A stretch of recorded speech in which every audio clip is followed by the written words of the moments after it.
Hello there, welcome to the Saroy channel and welcome to my omnibus series. I've got so many of these omnibuses that are going to come out so that you'll be able to listen to an hour's worth of stories, which I know you're going to love. You know, the thing is that telling stories is such a fine art, and it's something that was practiced hundreds of years ago when people didn't have the technology that we have today. And everyone would gather around the fire and listen to a wonderful story. And also, what is so wonderful about a story is that personally, I think it is the best way to go to sleep. Every night when I go to bed, I always listen to stories. And that's something that parents used to do with their children. It's something that they still do with their children. There's nothing better than a good story. And so I hope you're going to enjoy this series. And before we start, I just want to say, do subscribe to my channel because you don't want to miss out on anything. Because I'm in for the long haul and I want to make sure that you get the most stunning stories to go to bed with at night or to listen to when you want to be one of those people sitting beside the fire and listening. Don't forget to subscribe to my channel and let's get started. I hope you're going to enjoy the omnibus. Dear Sarah and all your lovely listeners, my name is Matt and my Bigfoot encounter happened in 2004 when I was 10 years old at the time, when my family moved to a beautiful wooden cabin on a few acres of land that borders the San Juan National Forest in Colorado. My mother moved us out to this part of the world as a result of receiving a hefty life insurance policy after my dad was killed on a violent police raid as part of a SWAT team trying to arrest some notoriously duplicitous drug dealers whom had been dealing with large amounts of cocaine and other illegal narcotics. The raid on this drug lord's home had been planned long in advance, with fastidious attention to detail, and there had been ongoing spying on the dealers in question for a considerable period of time to determine their daily movements. One policeman had actually gone undercover to buy a sizable amount of drugs in order to acquire as much information and knowledge as he could about these ruthless drug lords. Unfortunately, even though my dad was wearing a bulletproof vest and helmet at the time, a stray bullet released by Rascal, one of the drug lords, ricocheted and randomly hit his femoral artery in the leg with a high-velocity, high-caliber weapon that can cause an amazing amount of damage. If a weapon was like that was to hit your liver, it would just explode like a watermelon. In my father's case, it created a small hole going into his leg and a massive hole on the exit. And despite the meticulous attempts of the police officers to make a tourniquet to stop the excessive bleeding, there was so much blood that it pooled everywhere into rivers of red all over the floor, and the smell of iron was discernible in the air and could even be tasted on the tongue. It was an appalling scene that looked like a bloodbath, and before long my dad slipped into unconsciousness and then was announced dead, and tragically died before the EMTs had a chance to escort him to hospital in an ambulance. I was to learn that the police raided the drug dealer's home at the crack of dawn to ensure everyone was in the house, and succeeded in arresting all the dealers, but one dealer, an insidiously evil man known to the officers as Rascal, was actually hiding out in a secret panel in the closet, and he tried to escape the scene by unleashing a barrage of bullets on the surprised police officers in order to escape. Naturally, he was killed instantly and on the spot, and it was discovered that he was high on drugs at the time, so he was delusional about his abilities to overcome over a dozen members of a SWAT team, which is what elevated levels of drugs can do to your reasoning. If Rascal had reacted with common sense, he would have remained in that secret panel without being arrested, and my dad would still be alive today. However, when it comes to police raids, despite the efficiency of the very brave, courageous SWAT team, none of these incidents of arrest that involve taking down some of America's most hard-lined criminals comes without perilous personal risk. My father was fully aware of the ominous dangers of his job, and even told my mother once that he was pretty certain he would die in the line of duty. If it meant taking down some of these ghastly thugs and making America a better and safer place to live, then so be it. Such was his faithfulness and loyalty to the American flag. I assure you, all these men are many of our silent, fallen American heroes. As you can imagine, losing my father at such a young, tender age, as a young boy, was my biggest nightmare, and was a real travesty to me personally. He was my invincible hero as a young boy, and I always looked on him with awe, because at 10 years old, I most certainly put my dad on a pedestal, as you invariably do when you're young. As I said, I was about 10 when I lost my dad, and my sister Haidee was 7, so for her I do not believe she really comprehended what had really happened. My mother sat on the sofa and told us that Daddy had gone to heaven and was singing with angels, which I remember thinking was very strange, because my dad was an atrocious singer, and then she added that he was sitting on a white cloud playing a harp. I remember being very perplexed that my dad would play a harp on a cloud. He was such an unmusical person that had little to no interest in live music whatsoever. I was so worried that he might be getting bored up there, sitting on a fluffy cloud all day, playing a harp, and I would literally go out into the yard and wave up at the sky to try and alleviate his boredom. I was wondering which cloud my dad was floating on, and I would say, "Hi, Dad, I love you. I do hope you're not too bored." My mother was about the most laid-back, bohemian, chilled-out person you could ever hope to meet. In New York, she'd actually taught yoga to pregnant mothers, and she was always meditating, stretching, and drinking strange vegetable juices that she whizzed up in the food processor every single day into all kinds of nasty, muddy concoctions.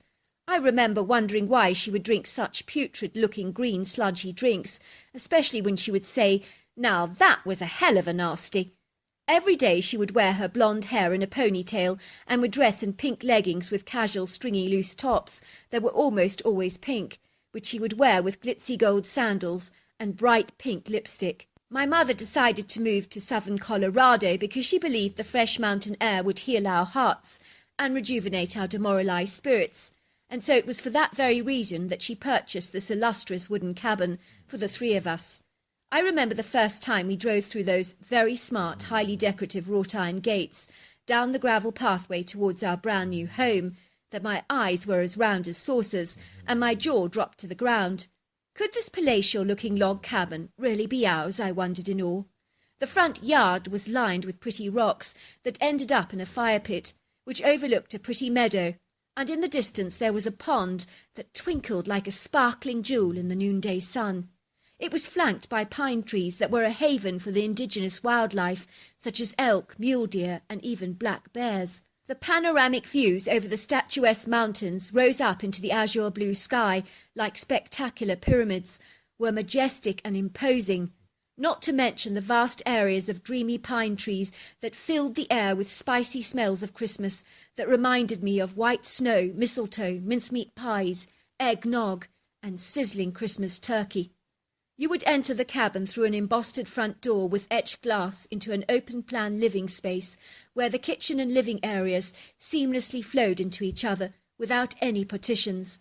The walls were wooden with tongue-and-groove vaulted ceilings, and there were hardwood floors softened by Persian rugs and large, comfy, dapper-looking white sofas that were dotted with bright, cheerful cushions in oranges, reds, and burgundies. If that wasn't enough, there was a massive central stone fireplace, which was quite spectacular, with an opulent-looking white marble mantel. The wooden log staircase spiralled upstairs to all the bedrooms onto the 2nd and 3rd stories. There were large windows throughout that took advantage of the panoramic mountainous views of this sumptuous abode, which allowed the cabin to feel light and airy. There were floor-to-ceiling seamless glass sliding doors that opened out onto a deck that overlooked the dreamy forest. Fast forward a few weeks, and my sister and I had settled into our beautiful abode and began to enjoy our new rather solitary lifestyle, getting up close and personal to the natural world and learning so much as a result. It was a far cry from our lives in the bustling, vibrant and sometimes noisy city of New York. For a young kid it was a whole new adventure, and before long my sister and I were playing out of doors and exploring the woods on our property. We would play tag and hide and seek, and I would experiment with my sling gun. The woods were just so serene and tranquil, and I loved the exhilarating pine aroma that infused the air. Also the squirrels that bounded up the trees and the rabbits that scampered in the burrows always intrigued me. One day I was to discover that there was a vagrant camping out on our woods by the stream that zigzagged through the valley. My sister and I spied on him as he made his fire and boiled water on his fire pit. He seemed to be fully kitted out with all his camping equipment and appeared to enjoy his off-the-grid lifestyle, and was even washing his clothes at the stream and hanging them to dry on some low branches, and he was chopping firewood using our timber. He was a strange-looking man in his 70s with a shiny bald head and a scattering of grey hair that framed the edges of his scalp. I noticed that he was very emaciated, with a shriveled-up body that looked like a wizened old tortoise, and the skin on his face was sagging, wrinkled and weathered by time, with deep scowl lines clearly embedded in his skin, and his deep-set eyes were hard and cold. I told my carefree mother about the vagrant in the woods, and she was nonchalant about it and said, "Poor man, leave him alone. He's only trying to survive." It would seem she didn't care about the stranger on our property, nor did she worry about who he actually was. Supposing he was an escaped convict or a serial killer loitering around in the woods, my father would have reacted very differently given his line of work, and would almost certainly have turfed out and evacuated the strange man from our premises, but my mother was different. It's hard to describe my mother to you, but she was the kind of person that was naively ignorant and oblivious to the darker side of this world, one that my father knew only too well, but never really shared with her. I think he was very attracted to her whimsical naivety and found it so refreshing and endearing. He didn't want to contaminate it by letting her in on some of the harrowing challenges he faced on a daily basis at the police station. He liked her being so naive, I think. It pleased him that she was just so innocent and fresh. My mother believed only the best of people, to the point that even her own friends were sometimes concerned by her astonishing ignorance. My mother was homeschooling us, and she was giving people personal yoga lessons in our home, yet I could tell a deep sadness hung over her life, like a looming dark thundercloud, as I know she never came to terms with my father's tragic death, and I suppose she was quite distracted by her thoughts of and memories of him, especially in those early days of her grief. I would see her sitting on the couch with eyes pink from crying as she flicked through the photographs of my dad, remembering him with so much love. Every night at our home, my sister and I would play in the front yard and listen to the noise of crickets and frogs, but there were other noises we would hear that sounded rather like a man yelling or grunting, along with very peculiar whooping sounds that would leave us wondering what on earth that was. One day when my sister and I were spying on the vagrant in our woods, we actually saw him killing a feral cat with the back of a timber stick, which he proceeded to skin. Luckily it ended so quickly for the cat, but my sister and I were so mortified and traumatized by what we saw that we went to tell my mother what we had observed. But she was so convinced that the man had killed a squirrel and told us to stop spying on him, and that if he was living off the land, he clearly needed to eat. Little did I realize that this would be the last time I would ever lay my eyes on this very strange, peculiar man. It must have been about 2 days later when my sister and I entered the woods, and to our astonishment the vagrant's tent had been shredded to pieces and was lying scattered all over the forest like long strings of spaghetti, and all his pots and pans had been flung haphazardly around the woods.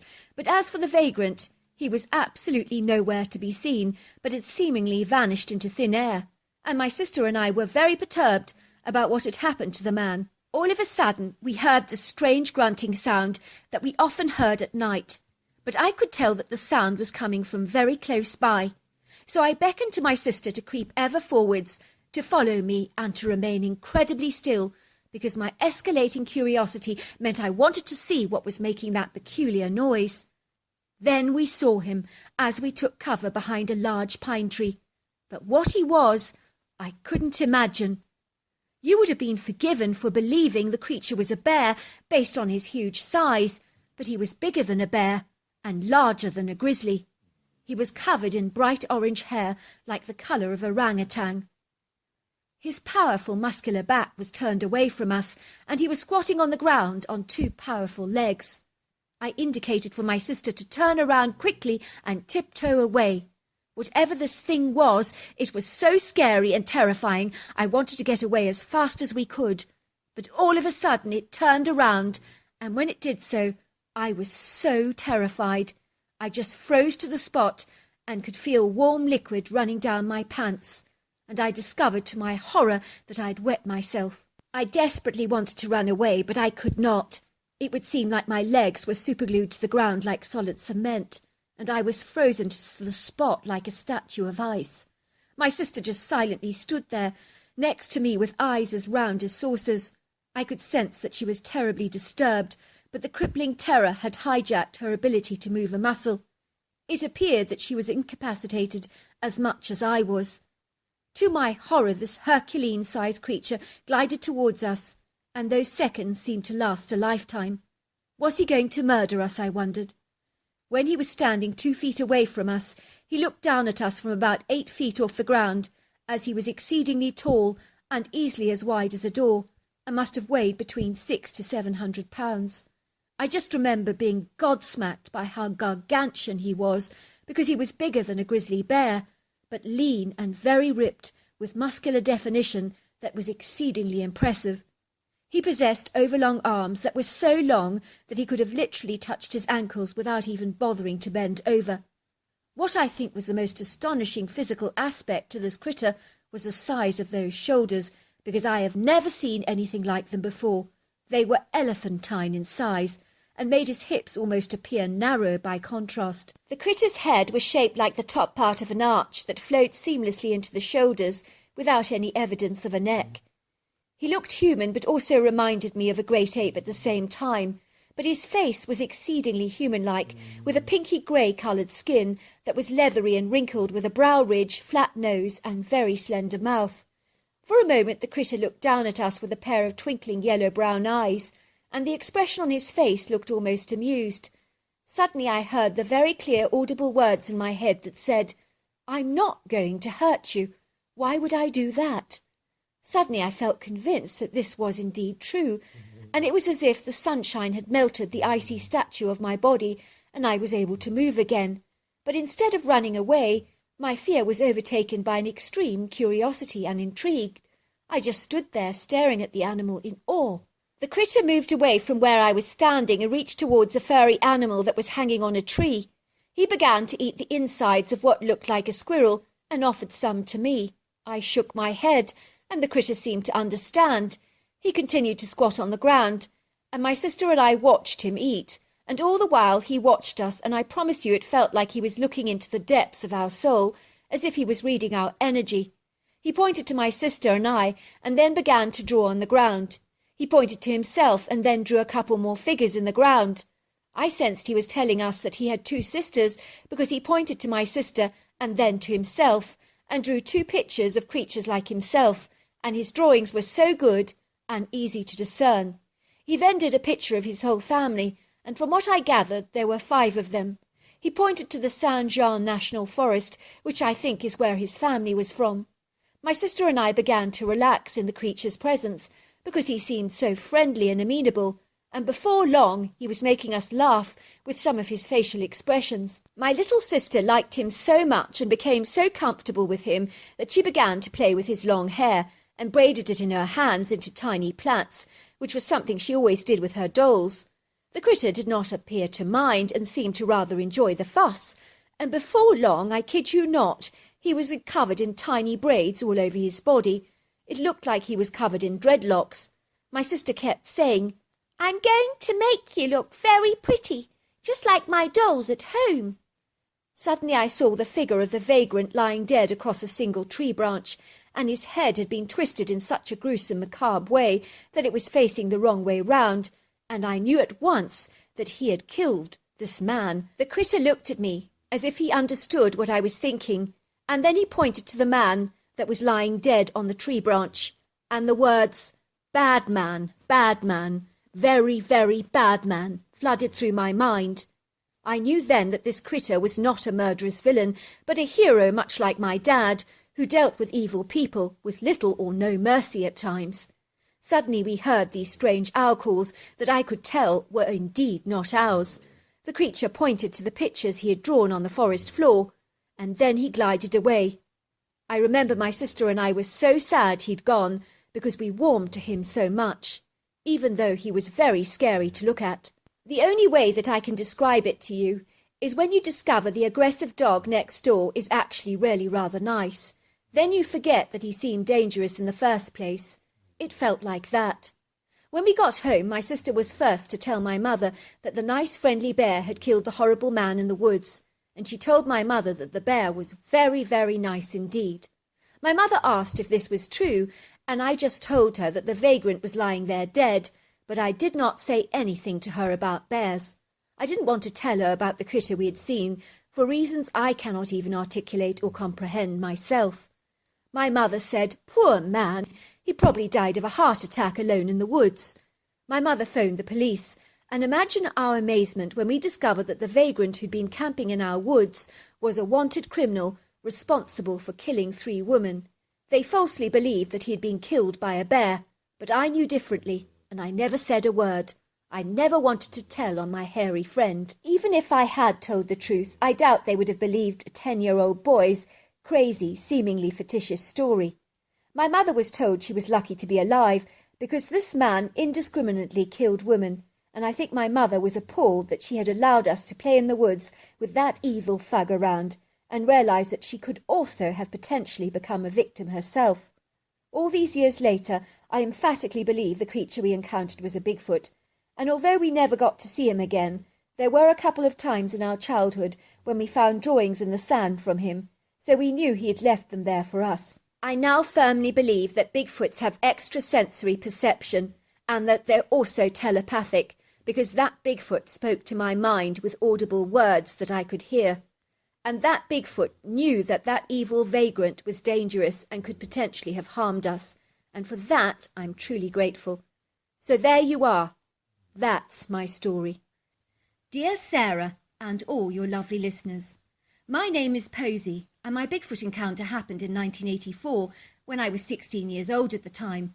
I was born in James's Island in Charleston, South Carolina, and when I was 8 years old, my parents moved into a green leafy neighbourhood called Sandhurst in the North Bridge area that is associated with the Ashley River and is well renowned for its much-loved fishing pier. Sandhurst is conveniently located and easily accessible to so many conveniences like shopping and restaurants, but the area itself boasts a high standard of living for growing families, which is why I still live here today, in close proximity to my mother's house, where I grew up as a young girl. I grew up in a refurbished 50s-style home that was built on a hilly incline and painted in a soft pastel green shade. It possessed a deep slung grey roof, French wooden windows, and about 20 steep stone steps that led up to a glamorous, stylish wooden front door. The front of the house possessed an extended flat roof that was supported by columns that covered a large porch that overlooked the pretty views of our neighbourhood. I grew up with my brother Daniel, who was 13, and my sister Alicia, who was 10, and I had what I can only describe as an idyllic childhood that was spent largely outdoors, engaging in all kinds of outside pursuits, as in those days we did not have the technological advances of the younger generation today. I never felt we missed out, though, but maybe we didn't know any better. My parents would entertain outdoors frequently, and the parties were very commonplace in our home, with barbecues, dancing, swimming, and lots of exuberant chatter. In those days we would cycle up and down our road, walk our cocker spaniel Freya in the woods, and play all kinds of games from hopscotch to jump the rope, tag, hide and seek, and invariably swim during the summer months in a pool where we would play Marco Polo, which was our favourite water game.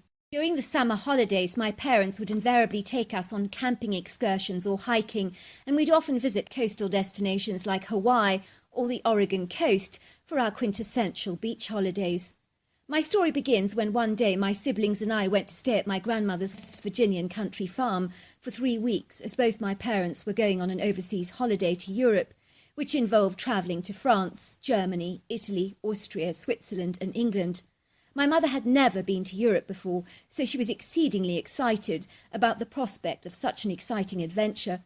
We felt pretty disillusioned as kids not to be accompanying them on this marvellous vacation of a lifetime. My grandparents used to be cattle ranchers on the farm, but they were now retired and still living in their original colonial-style farmhouse, although they were letting out their fields to a local cattle rancher in the area for grazing purposes, as he was growing his business and needed more grazing fields.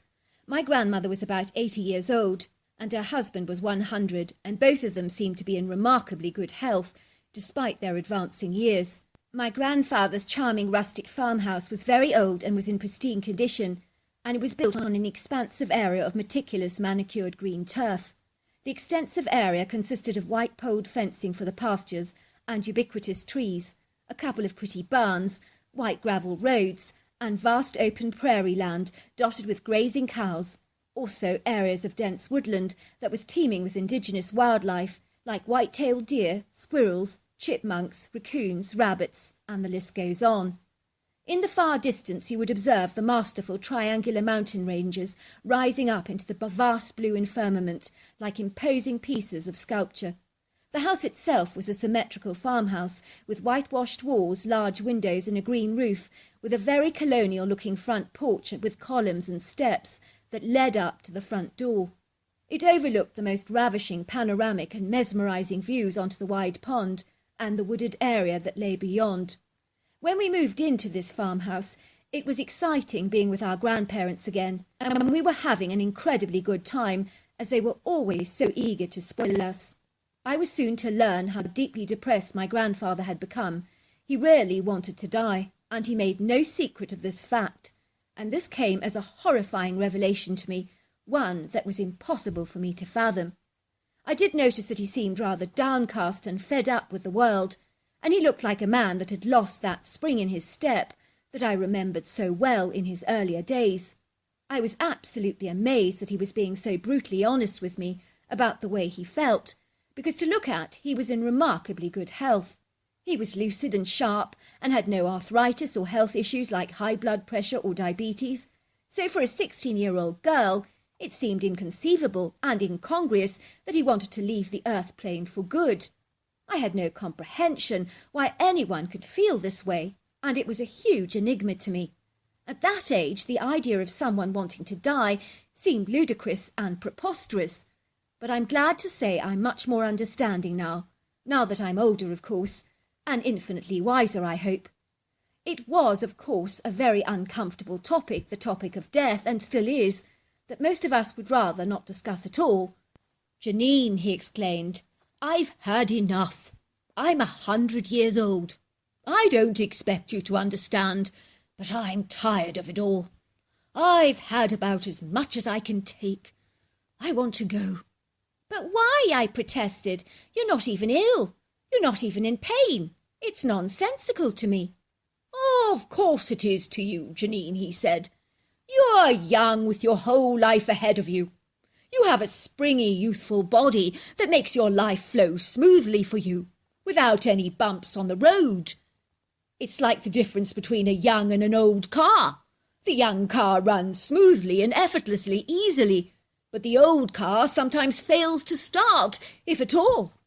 I am that old, battered and tired car that's not sparkling on all my cylinders, so to speak, and I'm due for the scrap heap any time soon."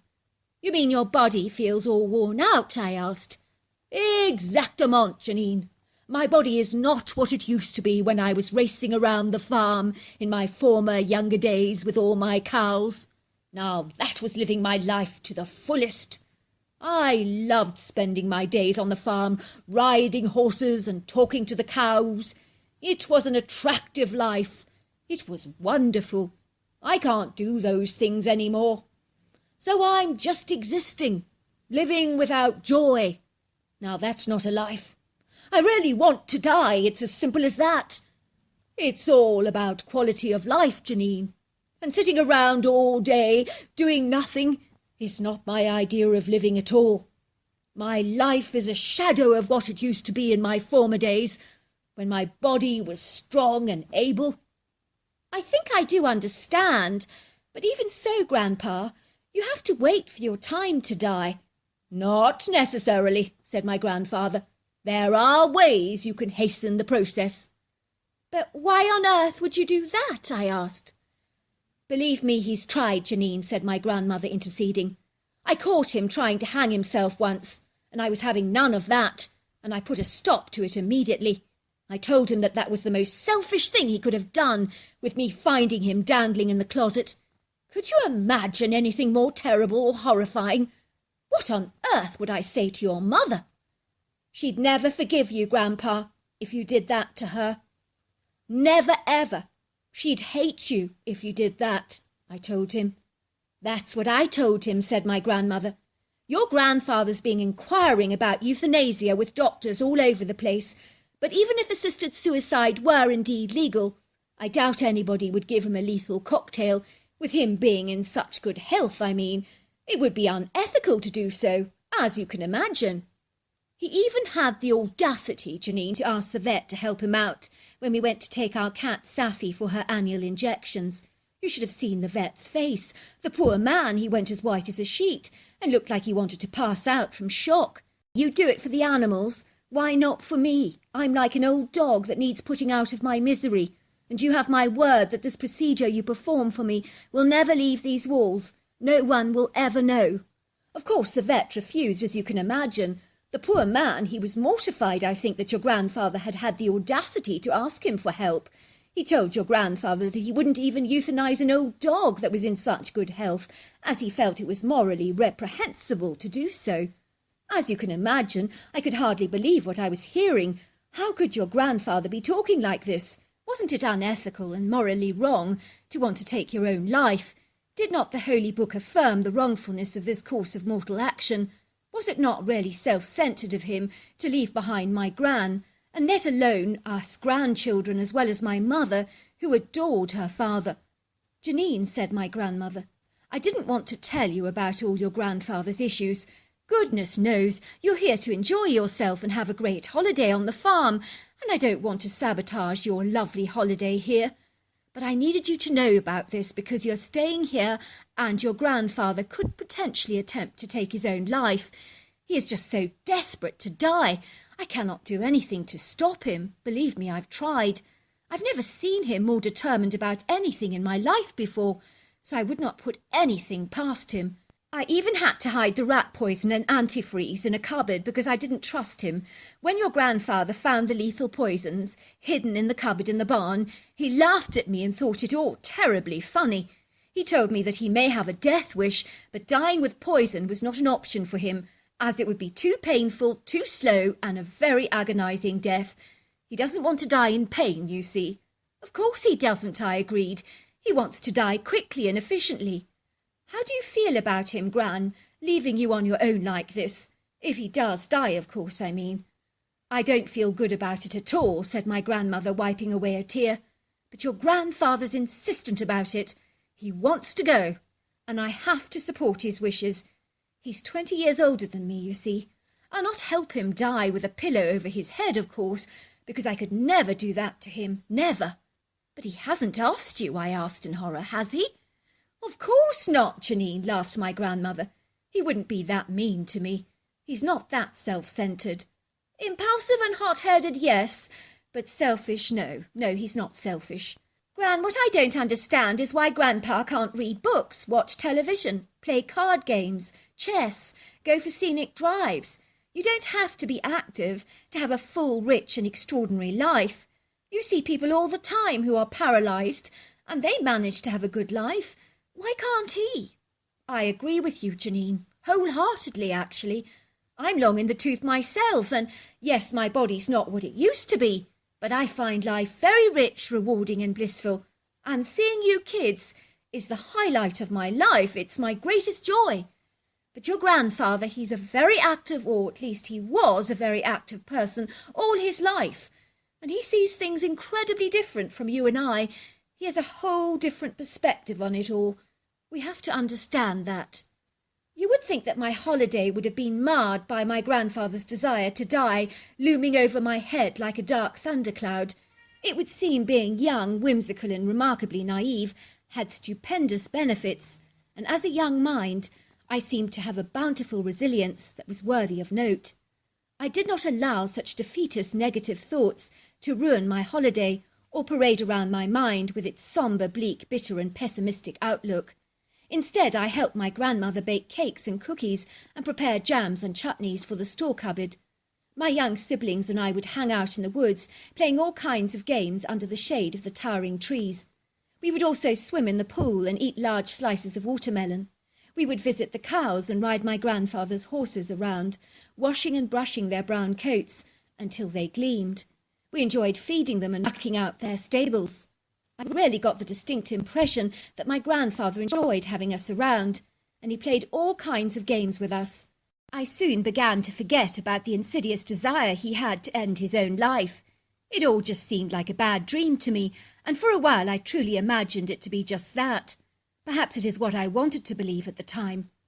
One day as we were sitting eating breakfast on the wooden deck that overlooked the most panoramic mountainous views that were silhouetted like silvery blue hazy shadows against the azure blue sky, the pond that was situated only about 10 yards from the porch literally sparkled in the morning sun, and its gleaming mirror reflected the overhanging trees with boughs that almost hung down into the water. I noticed on a few water lilies with their wide-open pink flowers sat a very large green and black frog that was basking in the sun, snapping up a fly with its long tongue. There were also dragonflies circling the water and several white butterflies floating past us like pretty white petals suspended in the air. I remember for a moment time stood still as I drank in this nectar-rich sweetness of the idyllic, sumptuous haven that I was observing. Suddenly I saw a huge, towering silhouette of a dark creature gliding towards the pond. In an instant the frog dived into the water and swam away, sensing that a predator was in his midst, and he wasn't prepared to take any chances. I watched in utter amazement as this strange, hairy, humanoid creature paddled into the water and began to swim, keeping her head above the surface as a tiny pink baby, flecked with a few wispy dark hairs that reminded me of a monkey, sat perched on her shoulders and seemed to be enjoying this watery ride. I was astonished, and my eyes grew as wide as saucers, and my mouth was hanging to the ground in amazement. I could not imagine what I was seeing, and I was totally gobsmacked. The critter was easily 8 foot tall, 700 pounds and 3 foot wide, and I was almost certain my estimates were correct. All I know is that this thing was colossal, with a cone-shaped head, overlong arms, powerful shoulders, and a long, oval, hairless, deep-tanned face. She was covered with long, flowing, golden-brown hair, which was beautiful and sleek with a gleaming shine to it that looked like it was regularly brushed. I was to find out later that my grandmother had shown this creature how to brush her hair, by manner of practical demonstration, of course, from a distance, and had actually thrown her a hairbrush once, along with a horse comb. Since then, the critter just loved brushing her own hair. Every 6 months my grandmother would buy her another hairbrush, or whenever the critter's hairbrush broke, which was a regular event. I gather the critter would leave the broken hairbrush on the step, and my grandmother would replace it with a brand new one only a day or so later. "What is that?" I asked my grandmother as I observed the critter. "Oh, that's Matilda, the wild woman who lives in the woods." "What is she?" I asked in amazement. "I told you," insisted my grandmother. "She's a wild woman covered with hair. If humans went around naked like that, they would also grow hair. It's no different, dear." "But she is different, Granny," I said. "I mean, her head is cone-shaped, and she's very colossal, and has overlong arms. She's a giant. She can't be human." "That's because she's built for the wild, dear. She's a formidable hunter, and a fine mother at that, even if I say so myself." "Do you see her often?" I asked curiously. "Oh, all the time," said my grandmother, "as we all watch her swimming regularly. It would seem that although conscious of our presence, she didn't appear overly concerned about us watching her swim, and seemed comfortable." "Do you talk to her at all?" I asked my grandmother. "Of course not, dear," chuckled my grandmother. "She doesn't speak our language. The critter, though, acknowledges me and nods, but she's a very quiet, shy, wild woman who keeps herself to herself most of the time. I know there is a male in the woods there too, but he never shows himself to us. He's much quieter than she is." "But she could kill you if she wanted to," I said. "I mean, she looks dangerous and very, very scary." "Well, dear, she wouldn't do that to us because we respect her boundaries, you see. But if we were to attack that child of hers, she'd kill us in an instant without a doubt. I'm certain of that. She's incredibly protective over her young." I noticed that a light seemed to come on in my grandfather's elderly pale blue eyes, like a beacon in a lighthouse illuminating a thought in his mind. Suddenly I heard him say to us, "Bye, I love you all." Then my grandfather raced off the patio and dived into the pond and swam towards the hairy female and started wrestling her for the baby on her shoulders. I watched in horror as the female just used only one arm to hold my grandfather down without any trouble while balancing her youngling on her shoulders, and then with a forceful thrust she continued to hold him down under the water. I did watch him wiggling for a while, and then things became horribly, terrifyingly still, and the female critter allowed my grandfather's lifeless body to finally float to the surface, and even with the baby on her shoulders, she lifted my grandfather's lifeless form out of the pond with her powerfully strong arms, and carried him over to the porch as if he weighed nothing, where both my grandmother and I were sitting. I noticed her brown eyes seemed almost apologetic and empathetic towards us. She placed my grandfather's body in front of my grandmother, and then returned to the pond to complete her swim, almost as if nothing had transpired. But I did notice she looked up at us a couple of times, with a somewhat perturbed, bewildered look on her face, as if she couldn't really make sense of what had happened. "Well, at least he didn't suffer," said my grandmother.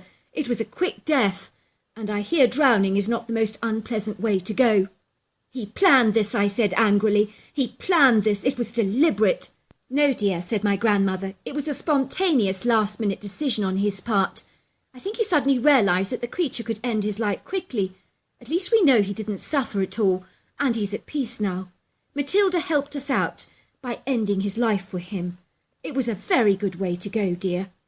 We watched as the hairy critter climbed out of the water, shaking her shaggy coat like a long-haired golden retriever, with a little pink tiny critter still perched on her shoulders and hanging on to her long hair tightly, all the while regarding us with its golden eyes. Finally she nodded and then glided away while she moved her overlong arms backwards and forwards and manoeuvred her powerful legs with 5-foot strides as she bounded towards the woods. Her movements were so fluid she could have been floating. That was how smooth her movements were. I was just so relieved that my 2 younger siblings, who'd been playing marbles under the table, had not seen a single thing, and I was relieved about that. "Granny," I said, "do you think Matilda knew that Grandad wanted to die? Do you think she was helping out?" "I have no idea," said my grandmother, "but that's the kindest death I've ever seen. I think I'd prefer to go that way than swallow a bunch of pills." Fast forward several weeks, and my parents returned from an amazing holiday, and then we had my grandfather's funeral, but my mother always believed that he'd just drowned in the pond, and we never ever told her the truth, because we didn't want her to suffer more emotional grief. Years later, if I was to find out that Matilda was a Bigfoot, and so there you are. That's my story. Dear Sarah, and all your lovely listeners, my name is Keith, and I'm from Pueblo, which is located in the southeastern quadrant of Colorado, which is known as the Plains, because it's beautiful, unblemished grassland prairies. We have blissfully pleasant summer temperatures here that are warm and sunny. Every year, like clockwork, we do tend to get 28 degrees of snow. Our county is blessed with breathtaking, diverse views of red-hued canyons, mesas and rivers, and the expanse of blue and firmament is so impressive for stargazing opportunities, especially at Monument Lake. On the southwestern corner of the county, you will find Greenhorn Mountain, which is the highest summit of the wet mountains in the Rockies, which is in close proximity to the Great Sand Dunes National Park and Bianca Peak. Many of you may not know this, but here in Colorado we have the world's largest elk population at nearly 250,000, along with migrating mule deer, bighorn sheep and sage grouse. So this is a paradise for the hunting enthusiast like myself.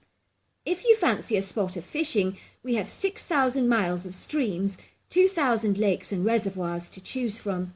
I was born and raised on a working agricultural farm in Pueblo, where we grew wheat, beet and corn.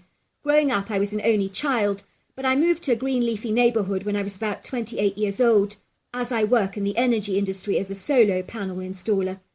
I'm married to my beautiful wife Michelle, who's a makeup artist.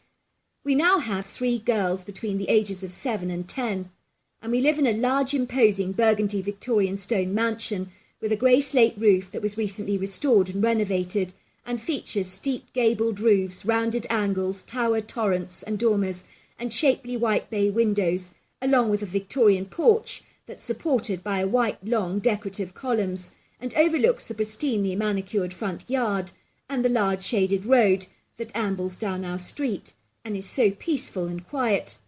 My strange, peculiar story begins when my childhood friend Wayne and I decided to go on a fishing and camping trip for a couple of days, and it was something I looked forward to, as spending time with my best friend was pivotal to me. I'd always enjoyed his company over the years. Wayne and I had been pretty much inseparable growing up, and he was quite literally the brother I never had and always wanted. There were people in Pueblo who believed we were brothers because we hung around together all the time, and surprisingly enough, we both looked alike, as we are 6 foot tall, very slender built, with thick black hair and blue eyes. Even today I get people in Pueblo saying to me, "Oh, I saw your brother yesterday."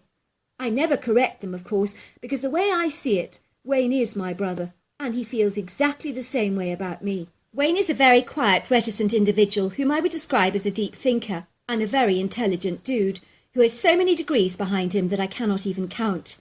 At school he was insanely bright, and the teachers just adored him.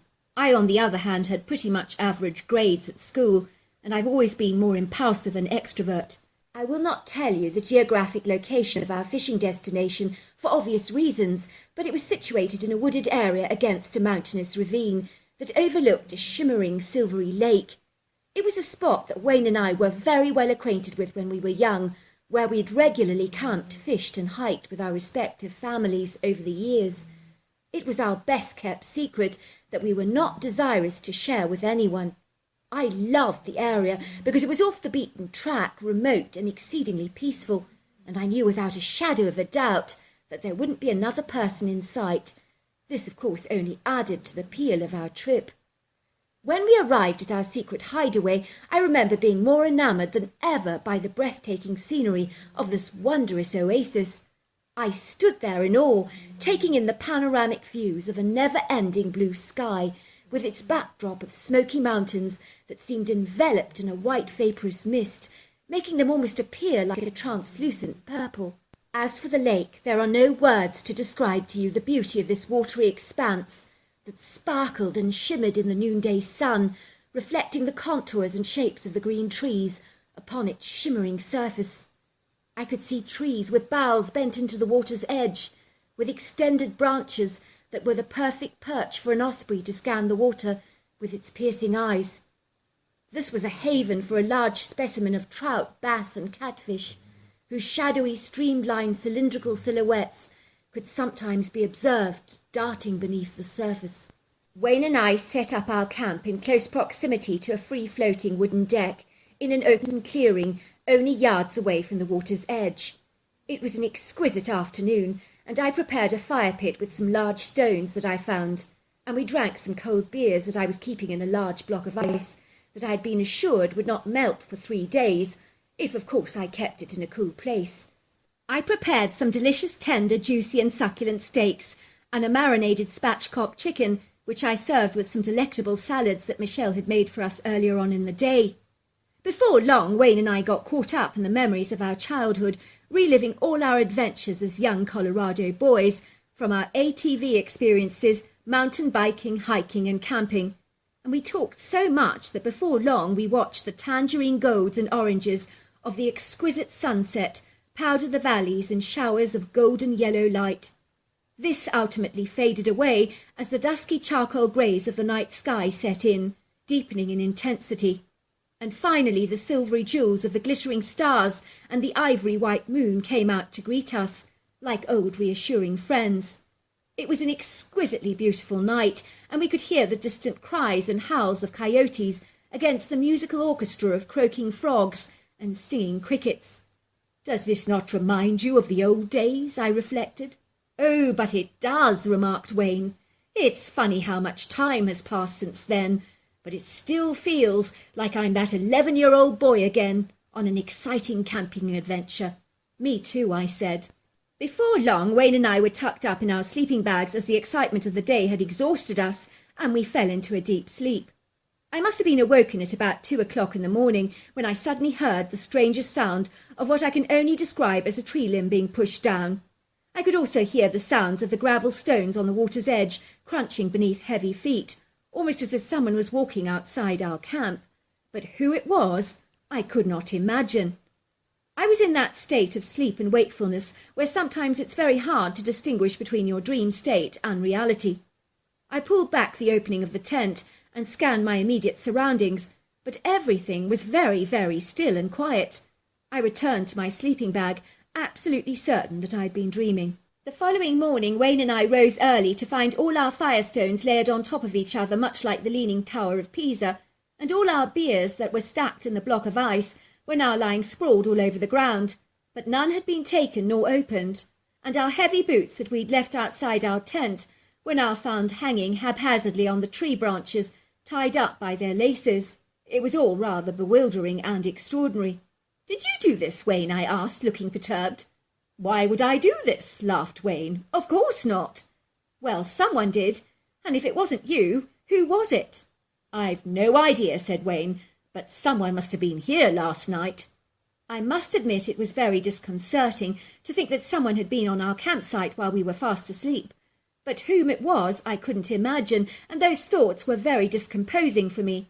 I was certain that someone was trying to scare us, as some kind of sick practical kind of joke, and I refused to allow my feathers to be ruffled. I remember on a camp once with the Boy Scouts years ago, one of the boys had scared us senseless by performing similar unnerving stunts. Before long, Wayne and I baited our rods and sat incredibly still on the fishing deck, built like a large raft from timber poles. We cast out our lines into the water, hoping and praying with all our hearts that something would ultimately bite. After a while, as no fish had been lured to our bait, I ultimately went to retrieve some cold beers for us that were under the tree submerged in the bucket with the ice pack. But I returned to find that Wayne had seemingly vanished into thin air. Where was he, I wondered, and then I saw him rising to the surface of the water and taking a desperate deep breath, as if he'd been starved of oxygen for a while. What the heck was he doing, I wondered? Why on earth was he in the water wearing all his clothes? I watched as he swam over to the deck, and I pulled him out of the water while he panted hard, trying to catch his breath. I noticed his eyes were as large as saucers, and he looked as white as a sheet, as if he'd had a terrible shock. "What on earth happened to you?" I asked. "You're sopping wet. You're drenched to the skin." Something pushed me into the water and held me down, and whatever it was big. I struggled to escape, but it was holding me down forcefully, and then finally it let me go. I have no idea what it was, but I thought it was going to kill me. I was flummoxed. Who or what could have pushed Wayne into the water like this? Things were getting ever so slightly weird around here. Once again we continued to fish, as pontificating over the if, whats, whys, buts and wherefores that had just transpired seemed utterly pointless. After a while we caught some sizable fish that were so perfect to grill, and I began to prepare the fire pit for us, and once again I sought out some beers for us in the back, while Wayne went into the tent to retrieve a book that he was reading. Imagine my amazement when I discovered the 5 sizable fish that we had caught had all but vanished into thin air and seemingly disappeared. Where had they got to, I wondered in horror. "Wayne," I said, "someone is here pranking us. Our fish have been stolen from us." "What on earth is going on?" said Wayne. "This is freaking me out." "I think we should move further along the lake and camp somewhere else," I suggested. "We can choose a more inconspicuous spot, so we're less discernible," and that's exactly what we did. I was certain that there was an individual hiding out in the woods that was playing nasty tricks on us and was trying to scare us. Some horrible weirdo who got his kicks from scaring people half to death, who had pushed my friend into the water and ducked him under the surface, pretending to drown him, and had also stolen our fish. We found a great camping spot that was next to a mountainous ridge in an open clearing on the side of the woods, but overlooking an area of lake. It really was very attractive and exquisite, so Wayne and I weren't disappointed. We began to fish again and succeeded in catching a couple of very large bass, which we ultimately grilled on an open fire pit as we welcomed in another night. The bass was really delicious, flaky and fresh, and melted in the mouth like butter. Once again Wayne and I spent the night talking about our lives, as we watched the flames of the fire crackling in yellow and orange hues, in a kind of hypnotic-like trance effect it has on you. All of a sudden our attention was drawn to a loud grunting and whooping sound across the valley. that was vocally very high-pitched. "What the heck is that?" asked Wayne. "If I didn't know any better, I'd say those sounds remind me of apes like the ones I heard in Rwanda all those years ago," he said. "But that's impossible," I said. "There are no apes in America." Once again we were rather perturbed, but we retired to bed early, only to awaken to the sounds of tree limbs being broken and hefty snorts and breathing that seemed rather too close to our tent. "Something is out there," I said, shaking Wayne. "I'm going to check it out. You stay there. I'll be back in a jiffy." I gathered my rifle and proceeded to venture out of the tent very cautiously. I exited the tent, and the first thing I noticed was a smell that seemed exceedingly putrid and rancid, rather like stale urine. It was repugnant. I did actually feel like throwing up, and that was when I saw him, and what I saw had more in common with the planet of the apes than our reality. For a moment I had to double-check myself to make absolutely certain that I wasn't dreaming. I even pinched myself to be sure, because everything felt so surreal. At first I was so dumbfounded by what I was actually seeing that I just stood there staring at this thing, while my fear was momentarily suspended by just my sheer shock. I knew in that instant I was staring at a Bigfoot-like creature. I'd never actually credited it as even existing, but I was in no doubt of what I was discerning now. The critter was easily 9 foot tall, 650 pounds, and 3 feet wide. For me, the thing that got my attention first was the large conical-shaped head with its pointed tip, and the massive shoulders that were so humongous words failed to me to express how gargantuan they actually were. The body of this beast was covered in thick, short black hair, and his grey leathery skin was hairless, and his face was oval with a very distinct brow ridge, flat nose with flared nostrils, and a wide, thin pair of lips, with deep-set, dark, treacle-like eyes. It also had the longest, most muscular arms that I've ever seen, and powerful, firm, stocky legs. When I began to acclimatise to what I was beholding, only then did fear roll into my body, sweeping it violently like a hectic monsoon wind that pummelled and battered my system in ways that no words can explain. And that is the power that fear exhibits over the human body. Suddenly my body was not cooperating with me whatsoever. I became so paralysed by terror and defeated by fear. I began to tremble violently, so much so that my hand carrying my rifle was wobbling precariously. I wanted to scream, but the cries were stuck at the back of my throat like a heavy fog, and I just stood there staring at this thing, not saying a word, because nothing would come out. I did obviously think about shooting the critter for a fleeting moment, and it crossed my mind a couple of times, but common sense instinctively advised me against such a futile move that would evidently backfire against me, like a poor decision on a chessboard, which could ultimately result in a checkmate, or other rather lethal consequences in my situation.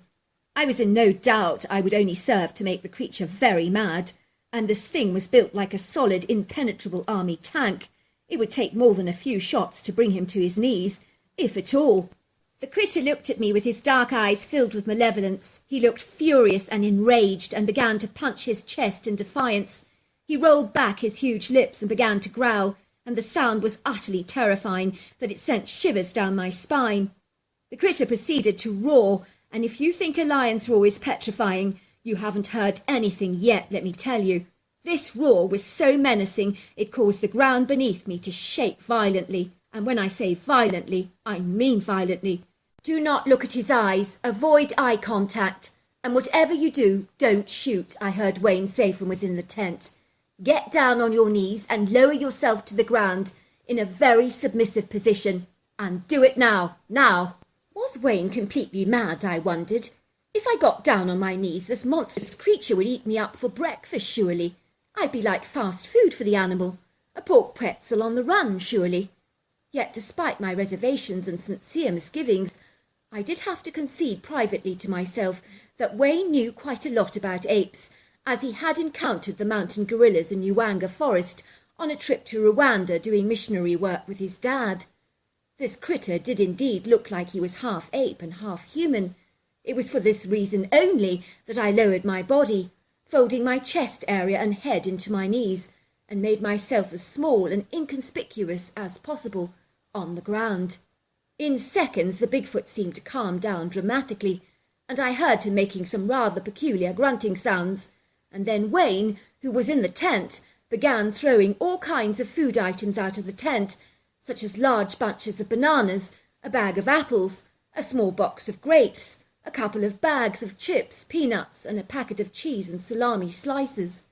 He threw the whole lot onto the ground, and this massive Bigfoot tottered over to the bananas and literally hunched down on the ground to eat a couple. It would seem his demeanour had almost completely changed, from treacherously dangerous to docile and content. It had lost interest in us completely, as his focus was on the food, and he walked away around the clearing, picking up all the food items and examining them closely. He looked very excited about the mysterious packages on the ground that he retrieved, and was so absorbed in them he barely noticed us at all. Wayne and I sprinted away from the clearing until we reached the car, leaving everything behind us apart from our rifles, of course. We dived into the car, revved up the engine, and accelerated towards the highway as fast as we could, and then began to drive home, with neither of us saying a single word the entire way. I did stop at a diner, and then we both stuffed our faces with waffles, maple syrup, and vanilla ice cream, still not saying a single word to each other. But the sugar did a wonderful job in calming down our nerves considerably, and boy did we need it. I've never been one for sugar, nor have I ever had a sweet tooth before, but after a shock, all I could think about was indulging in something sweet and sickly. When I did return home, I went straight to bed without saying a single word to my wife, and I barely spoke to her for a couple of days. It was clear to her that something was grievously wrong, and something bad had happened on our trip, but I wasn't talking. "Babe," she begged, "please tell me what the heck is going on. You're as white as a sheet and haven't spoken for days. Tell me, what happened on that trip of yours?" "If I told you," I said, "you would never believe me." A week or so later, Wayne and I met up for lunch, and I told him I was absolutely certain that he must have saved my life that day by getting me to bend down on my knees in a submissive, subservient position, which was the hardest thing that I've ever had to do in my entire life. Imagine that it's a bit like someone telling you to lie down in front of a lion that you would automatically expect would start eating you. That's exactly how I felt at the time. However, it would seem that this submissive behaviour worked a treat on this Bigfoot, and it clearly enabled him to express his dominance, which he wanted me to acknowledge.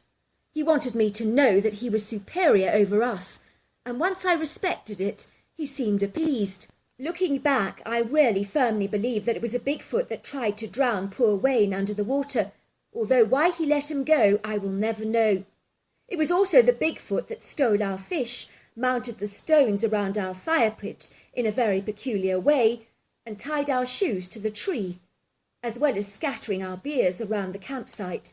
I just know a lot about mountain apes and how they behave, Wayne told me, and so I wanted you to surrender to his dominance by lowering your body as a sign of respect, which of course is the best kind of action you could possibly take, especially when you are being challenged, although sometimes acting tough and screaming at the top of your voice can work a treat too, but I wouldn't recommend that course of action. And as for the food items that I threw out of the tent for you, they were designed to distract the creature, to take his attention off you, because all primates are exceedingly food-minded. Just think about how monkeys are so quick to snap up food items from tourists. It's the same thing with apes. Food is a very powerful tool of manipulation. Using the power of distraction to lure them away by shooting them would be a death wish, because you're literally challenging them. It's like you're saying, "Let's fight," and believe me, they'll take you on, and no prizes for guessing who'll win the battle. You won't, that's for sure. I do not care if you have a weapon, and a very powerful one at that. These creatures are exceedingly formidable. I do sometimes think that if the Bigfoot had really wanted to kill us, it could have done so the very first night at camp. I will say this, though. The creatures are terrifying just based on the way that they look, which is why I never returned to our secret spot to retrieve our tent. Put simply, I was far too scared for that.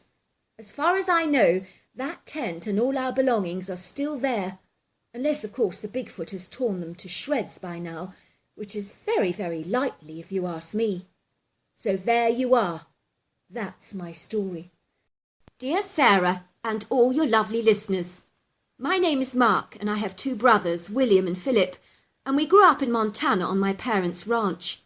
I'm writing to tell you all about the best 12 months of my life when I encountered a Bigfoot and also procured a tag to hunt a bison on the snowy ridges above Madison River on the western border of Yellowstone National Park.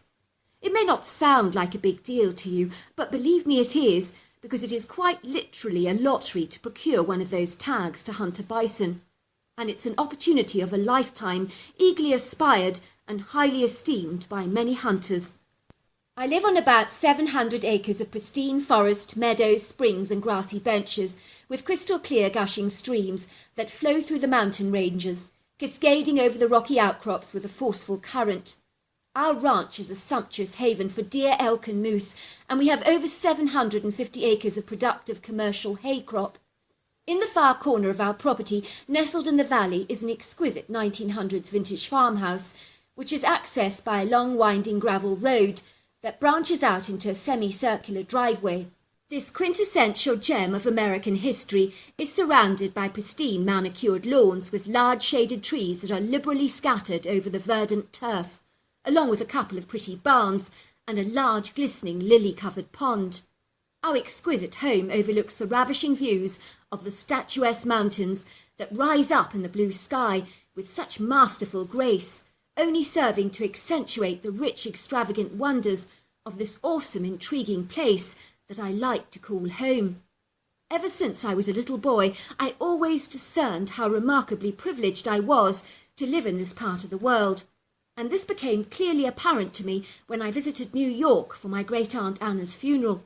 I do remember we stayed at a deluxe hotel for the very first time, and although the bustling city was vibrant, enthralling and exceedingly exciting, with so many amazing things to do, places to visit and people to meet, I do recall when I returned home how much I appreciated how lucky I was to live in such an open, tranquil space, with crisp fresh air to breathe and rich paradisical views to feast upon. Rather like a hummingbird drinking the most delectable nectar, nothing was sweeter to me than the sweet honeyed views of the natural world, along with the exciting adventures she wraps up for you in parcels of surprise waiting to be opened and unravelled. As kids growing up in this part of the world, we would ride our ATVs and mountain bikes over the rambling countryside. We would go fishing, horse riding and hunting with our dad, who was a proficient hunter himself. We would also camp out in the open during the summer months and play by the stream and, of course, in the wooded area of our property, while always marvelling at the awe and sheer splendour of this bounteous natural world that was so generous in the gifts that she bestowed upon us. Growing up, there were some strange things that occurred on our land that certainly pointed towards the presence of a Bigfoot. However, at the time, I was remarkably ignorant and naive of this fact. When I was 15 years old, my beloved yellow Labrador Bouncer passed away, and we buried her in our backyard. The very next day, we discovered a strange stone on the gravesite, along with a stick in the ground. I asked everyone in our family who had done this, but no one could account for the strange anomaly. In the years that followed, we buried a cat and 2 more dogs, and without fail we would discover a stick and a stone on the gravesite, which was curiously strange, because we could not fathom who had done this. One day when I was about 15 years old, my brothers and I discovered a large nesting area in our woods that looked like someone was sleeping there, but whoever it was had to be massive, because the indentation was about 8 feet long and 3 foot wide, and very, very deep, suggesting that this critter was hefty and heavy. The base of this nest was made from layered timbers that looked like the makeshift springs of a large bed, and then it was covered in layers of thick, soft hay. It did look exceedingly comfortable, but smelt rather niffy, like the smell of a sweaty dog. I was very perturbed about the nest, but reconciled myself that it must belong to a bear. I mean, what else could it possibly be that was that big? If that wasn't strange enough, I observed a couple of dead raccoons hanging on a tree branch attached to the branch by a vine, and we knew that someone human must have done this, because even a bear doesn't behave like this.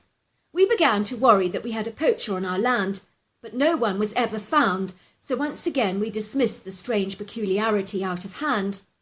One day, after a heavy amount of rainfall that swept Colorado in sheets of torrential rain, I discerned a muddy footprint in the ground that was 17 inches wide, and the presence of such a footprint disturbed me greatly, but my brother just believed it had been stretched by the rain, but I wasn't so certain about that. When my dad passed away in 2014 from a blood clot to his leg caused by deep vein thrombosis, which he got from a long-haul overseas trip in the United Kingdom when he came back from an agricultural show there. He returned home from the trip and my mother woke up the next morning to find him lying there dead.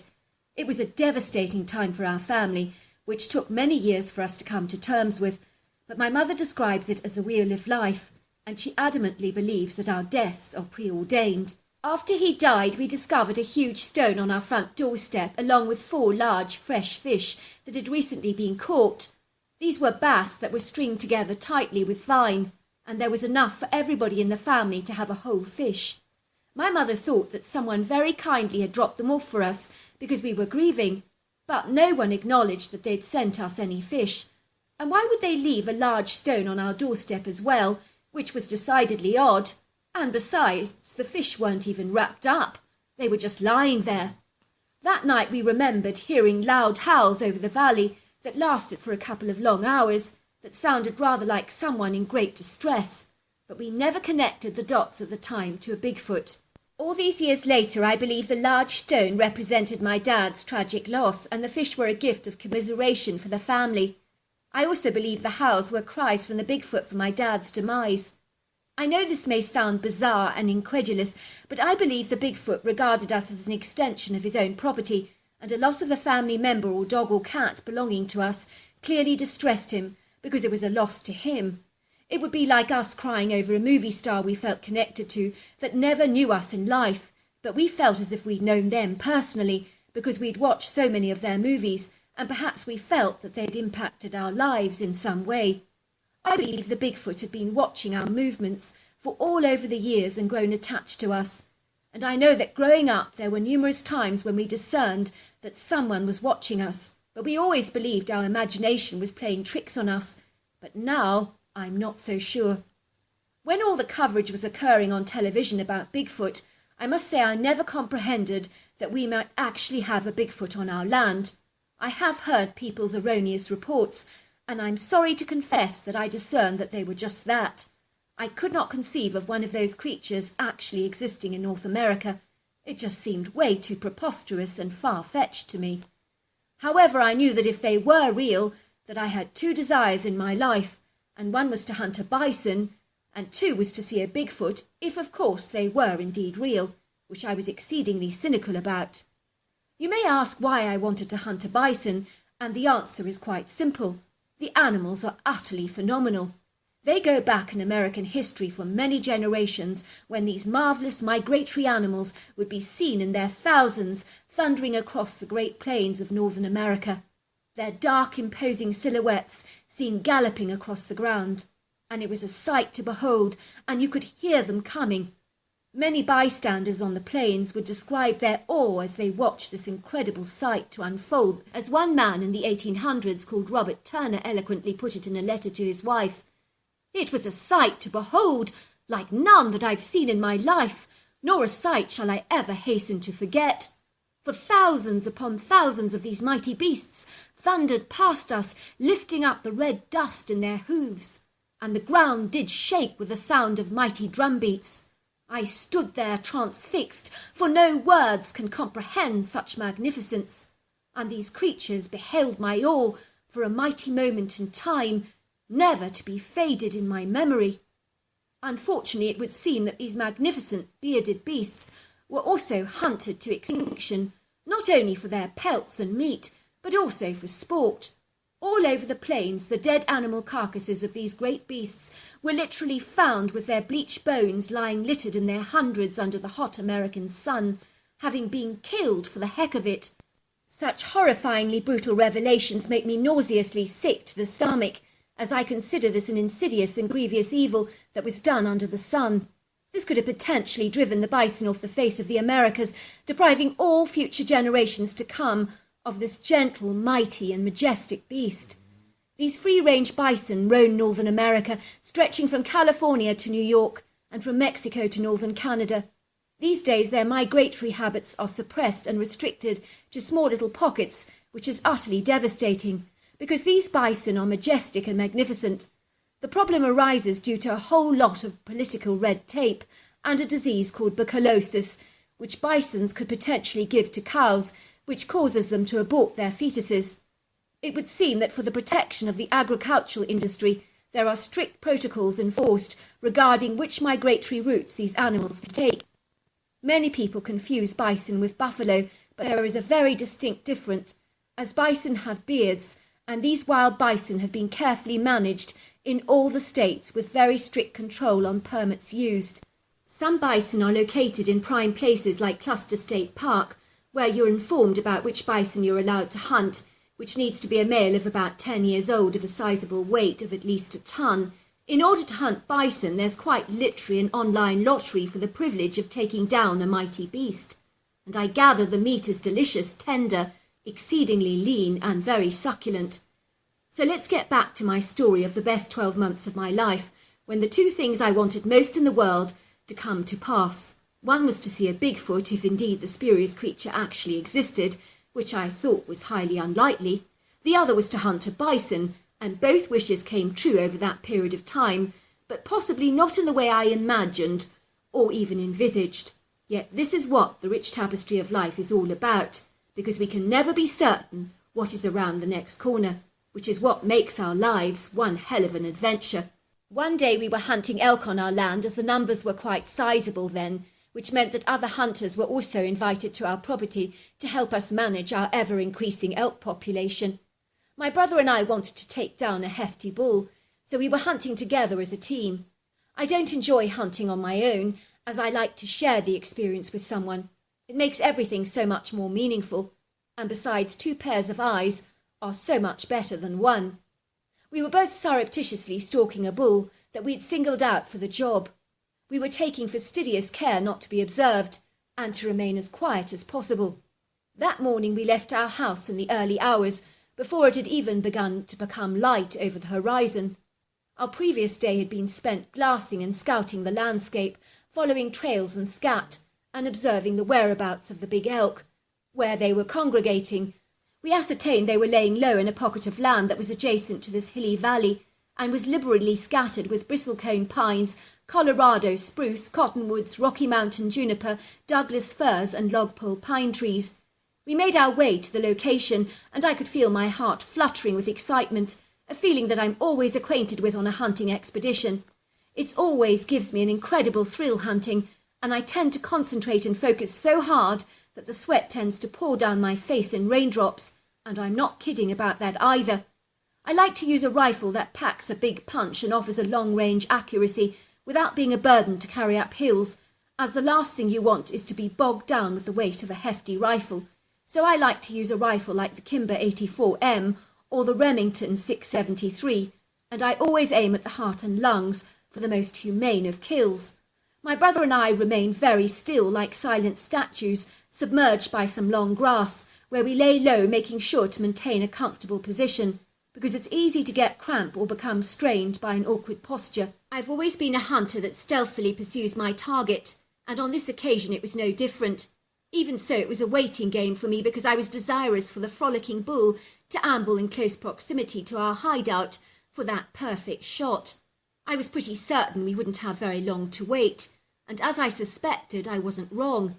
It was still early in the morning, and the birdsong seemed to permeate the valley with the sweetest tweets and warbles, and the sun rose majestically over the escarpment until a bright, beautiful new day was born. I could feel the early morning shafts of sunlight warming up the back of my body, which was a very pleasant sensation because it had been a chilly start. I could see that the elk were desirous to bask in this warmth and were eager to bask in some morning sunlight, so they left their shady retreat and meandered towards where my brother and I were hiding. I was thrilled. I began to tremble with excitement as the large bull approached, and I observed he was a mature bull with an impressive rack.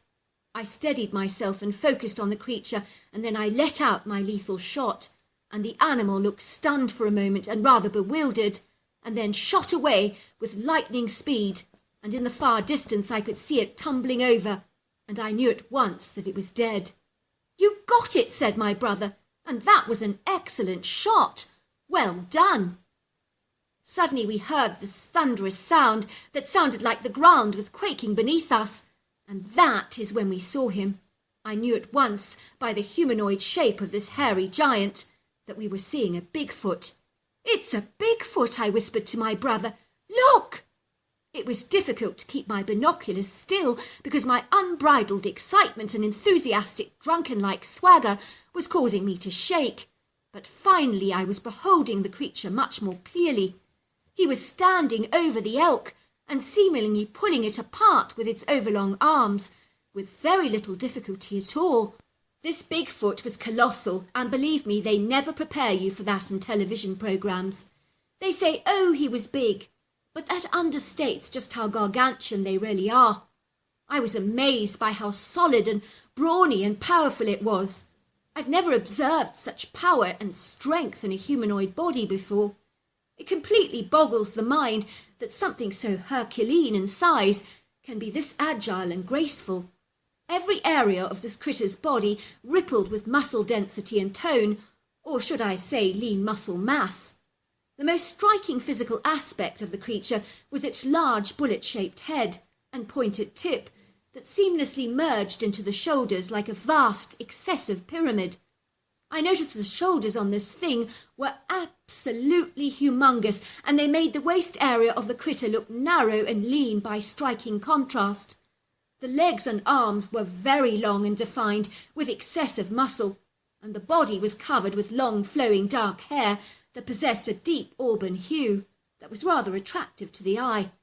There were some bald patches on the critter, like on the sides of the torso where the friction of the arms rub against the hair. I could see the critter tearing off pieces of meat from the elk, which looked like a couple of legs, and then he looked up in our direction, and I could see his face head on in my lens. I really sensed he knew we were watching him, and I think he wanted us to see him. I noticed he had a long, angular face, a very flat nose and flared nostrils, a furrowed brow ridge, and deep-set brown eyes. "He knows we're looking at him," I said to my brother. "He doesn't seem to mind. I think he wants us to see him, and he's making his presence known, but from a distance. But I think he's slightly reticent and shy." "I feel that too." I felt bedazzled, beguiled, and enthralled that the creature appeared to be acknowledging us in a congenial way.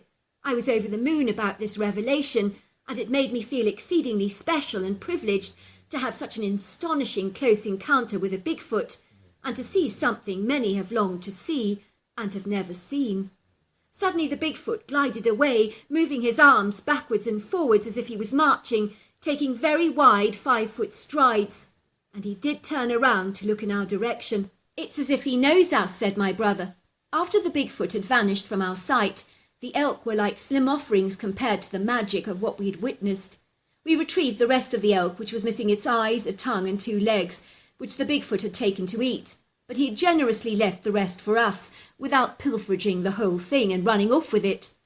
The following morning on our doorstep we found 4 bass that the Bigfoot had gifted us in exchange for the meat he'd taken, so I'm convinced that we have a very ethical, compassionate Bigfoot living on our land, so we can't tar them all with the same brush by suggesting that they're all heartless killers or murderous thugs with evil intent, for indeed this cannot be true in my opinion. Like humans, they're all exceedingly different and unique, as much as we are, and clearly remarkable, intelligent and astute. Fast forward a few weeks and imagine my surprise and amazement when I discovered that I'd received a hunting tag to take down a bison. I was so excited to hunt this iconic creature on the ridges above Madison River, where it leaves Yellowstone National Park. But the boundaries for the hunt are exceedingly restricted to Pacific areas on the western border of the park, so procuring a large bull is never guaranteed. I was after the hefty bull of about 10 years old. The day before I scouted the area rigorously with my brother in our snowmobiles. We diligently followed bison tracks along the flood plain in freezing cold conditions, where icy blasts of Arctic-like wind punnelled and beat against our faces, and also our clothes, causing us to feel more than a little weather-beaten. I was hoping that the morrow would be much gentler. I stared in awe at the majestic, imposing rocky ridges and hilly elevations, not to mention steep valleys, that were carpeted in rich, luxuriant layers of dense, thick snow, and all the alpine trees were veiled in a glistening white powder that dangled from the trees like white delicate crystals or translucent Christmas baubles. Before long we found hundreds of bison tracks and gained a general understanding on the layout of the land from a hunting perspective, and of course the movements of the bison, which is a prerequisite for a good hunter to establish. The following day my brother and I were lying low, waiting for the bison that scattered the plains of the white snowdrifts with their dark silhouettes and looked so majestic in the snowy wilderness. I noticed they weren't entering beyond the boundary line where I was permitted to take down a big bull. There were some people hanging around, possibly watching that I was sticking to the stringent rules, which was not something that I relished or even appreciated. What hunter wants to be scrutinized by a bunch of beady human eyes? Not me, I can assure you. In the twinkling of an eye, something happened that spooked the bison, and they thundered gallantly across the snowy plains to the legal pocket of land where I was permitted to take a shot of a hefty bull. I noticed these animals seemed not uncomfortable with the human presences that dotted the entire area. These bisons were used to humans, possibly due to the regular visitors visiting Yellowstone every year, and this revelation was a huge stumbling block for me. It seemed unethical to take down something that is not seeing you as a potential threat. It means they don't have a fighting chance to escape, and you have the unfair edge or advantage. In my mind, it's not a fair hunt, and where is the pleasure in having your trophy handed to you on a silver plate? It's much like extracting a goldfish from a bowl and saying, "Look what I caught." Where's the skill or challenge or fun or sport in that, I ask you? And what about the poor goldfish? It didn't stand a chance in hell. The whole idea to hunt is to stealthily pursue your prey with technique, skill and precision. It's not just about shooting an animal close up for the fun of it, that has no chance of fleeing away. If the animal escapes, fair game to him, but if it doesn't, then my skill has paid off, and I can walk away feeling like an accomplished hunter. I remember examining that bull through my scope, and my brother urged me to shoot it, but I couldn't. It just seemed morally wrong, because it shouldn't be this easy. I enjoyed the moment, though, watching those remarkable bison. They really are the most marvellous, imposing beasts that once roamed the prairies of northern America in their thousands, and I marvelled at the majesty of these creatures. "Go on," said my brother. "What are you waiting for?" I stood there watching the bison in awe, and then I smiled at my brother and said, "Let's go." He looked at me in stunned amazement. "But," he stammered, "you've always wanted to shoot a bison." "No, not like this, brother. I don't," I said. Seeing those bulls on the plain has made this experience worthwhile for me, and far better than any hunt. So there you are. That's my story. Dear Sarah, and all your lovely listeners, I'm going to pretend that my name is Max for the purposes of my story, because I live in a small community here in Mariposa, which is the southernmost of the Mother Lode counties and has a long, indelible gold mining history behind her. In those former bygone days, the intrepid pioneers travelled from all parts of the world with the covetous, aspiring dream of striking it big and getting rich. Generations later, people are still coming to Mariposa to pan for gold. Our county is in close proximity to national forests, parks and the Merced River, and the charming idiosyncratic town itself is quaint, endearing and rather old-fashioned, with loads of really good places to eat and lodgings to occupy. Much of our income in this part of the world is procured and sustained from the tourism industry, which is indeed flourishing here. I grew up in Mariposa with both my parents and a younger sister. We live about 25 minutes outside the old world town and make an income by letting out a few charming avant-garde wooden cabins, which my father ingeniously built from scratch, because he's a carpenter of note. Sometimes he even restores furniture for people, and he can transform something from the scrapyard that looks like it's due for the dumpster into a work of unconventional art, which is why our cabins are all fitted with charming eclectic pieces of my father's revolutionary work that is admired by all of our visitors. I love living in this part of the world, as I'm one of those people with an inquiring, investigative mind that is always listening and asking so many questions. I've met people from all over the world here, from Sweden, Europe, Germany and England, and the list goes on, including of course North Americans from other states who are visiting Yosemite National Park for the very first time. And believe me, people are absolutely blown away by the national park and the mesmerising sequoia groves with trees that possess the most imposing tree trunks that you have ever observed in your entire life. I even had a long-distance relationship with a Swedish girl whom was renting out one of our cabins. The relationship lasted for over a year, and I would visit her and her very close family in Sweden. When I was back in North America, our relationship continued online, so to speak. It would seem that she was not prepared to leave Sweden, nor I America, so we had quite literally reached stalemate on the chessboard of our lives. In the end, I knew it couldn't work out, with the great distances involved, and so I automatically called it quits, and have never regretted my decision. And I'm currently dating a local girl, and things are moving along very nicely for the both of us, I'm happy to say. You see, I couldn't envisage leaving North America and living outside Mariposa. I just adore being in close access to so many amazing outdoor opportunities, as this way of life, for an intrepid explorer like myself, simply just cannot be rivalled.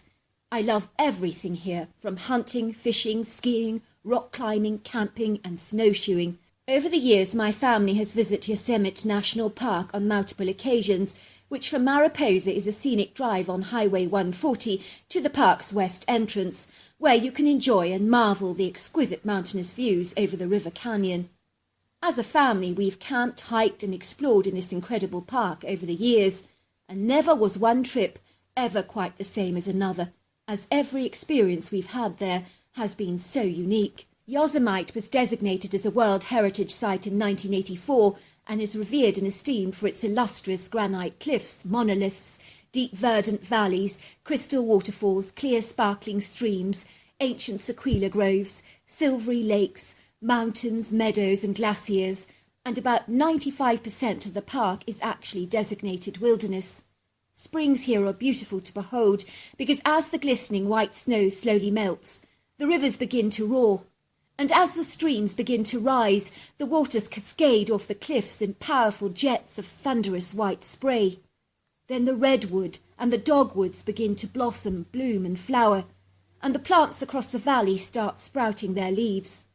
May approaches soon, and spring flowers undulate in the breeze, their delicate blooms colouring the valley with splashes of pretty pastel colours. In the summer the weather is warm to hot, with the occasional afternoon thundershowers, especially on the higher elevations. The beautiful, exquisite wildflowers fade, and the thunderous jets of water that cascade from the waterfalls become less fierce. In the summers you will appreciate the expansive blue firmament that frames the masterful rocky outcrops and mountainous valleys that are all flanked by the alpine-rich trees in varying shades of green, that are offset by the pristine, sparkling streams of crystal-clear water. It is during the heart of summer when vacationers flock to the park in their thousands. I tend to avoid the park during the busier times of the year, as I prefer to have personalised solo adventures when the park is undisturbed, quiet and still, without a solitary soul in sight. The best time of the year to visit the park for me personally is always the winter. Yosemite could be forgiven for being a whole nother world when the winter arrives. Thick white snow literally blankets the valley in clouds of glistening white carpets, powdering the alpine trees in silvery webs, draping the pine needles in garlands of glassy crystals or pearly tinsel. It would seem that with the wave of a magic wand, this infernitude of wilderness has magically transformed itself into a winter wonderland that will quite literally take your breath away, as the beauty and tranquility of this calming, quiet oasis becomes almost surreal. Can anything really be this sublime? It would seem that it can. I have visited Yosemite over many years for my solo snowshoeing adventures, and this is where my strange, rather extraordinary story begins. It was on the December of 2016 that I spontaneously at the very last minute decided to go on another solo snowshoeing adventure, because I enjoy the peace and quiet solitude of Yosemite, as it's a chance to be one with the natural world, and to empty my mind completely and just enjoy the experience. The rest of my family was going Christmas shopping, but I had firmly decided I would leave all that boring stuff before Christmas Day, as I avoided the shops like the plague. I'm possibly the worst Christmas shopper in the world, and there are times I'm ashamed to admit that I've resorted to giving people vouchers, as nothing is more exciting for me than embracing the snowy weather out there. I have often found driving on some of those Yosemite treacherous roads in winter conditions to be hazardous and precarious. I often need chains on my wheels. Even four-wheel drives may actually be instructed to use chains if the conditions are potentially dangerous, but the good news is that they can be hired and actually bought in Mariposa, and you can also phone a special number for an updated weather report which will give you special indications of what the weather is like on the roads, which sometimes I do just to be safe, and I do find the service rather invaluable. So there I was in my absolute element, feeling on top of the world as I began snowshoeing in the park, which is a habitual winter pastime for me as a regular to Yosemite. I've always enjoyed this invigorating exercise. I tend to find snowshoeing to be an energizing sport, and these days I'm pretty accomplished at it as well. I'm also a skilled, rather proficient skier.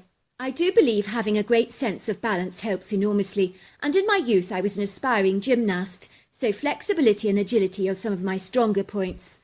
On this particular winter's day, a gentle cold breeze was blowing against my face, the burning cold sensation seemingly invigorating my mind and body with boundless energy and exuberance. I had been snowshoeing for a couple of hours, and after a while I sat on the highest peak of a hilly elevation and took off my satchel, where I removed a flask and drank a hot cup of coffee.